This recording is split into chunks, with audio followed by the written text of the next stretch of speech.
Pelaksanaan turnamen Bapora Cup yang sebelumnya dilaksanakan pada 6, 7 hingga 13 Agustus yang berlangsung di Stadion Mini Cibinong resmi berakhir akhir pekan kemarin. Turnamen yang digagas Badan Pemuda dan Olahraga Bapora pada Musyawarah Pimpinan Cabang Pemuda Pancasila MPCPP Kabupaten Bogor ini menjadi salah satu wadah penjaringan cikal bakal pesepak bola berbakat di bumi Tegar Beriman. Turnamen ini juga diikuti kelompok usia 9 tahun, adapun peserta yang terlibat di event ini 20 SSB yang berasal dari Jabodetabek, Bandung, dan Cirebon.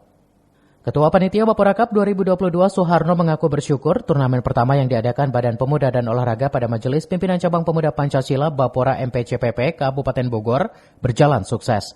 Ia juga menyebut masih banyak evaluasi dan kekurangan yang harus diperbaiki agar tahun depan bisa berjalan lebih baik. Alhamdulillah sejauh ini sudah berjalan lancar tanpa ada sedikit kendala.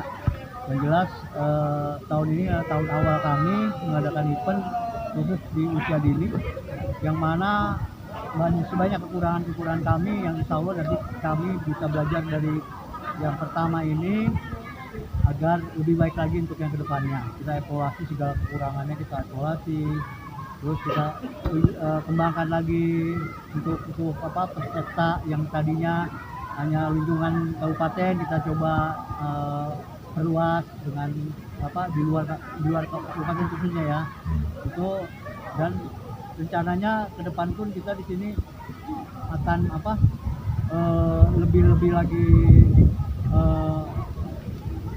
besar lah dari ini, insya Allah lebih besar dari ini. Kita coba untuk menggali potensi generasi muda khusus di sepak bola.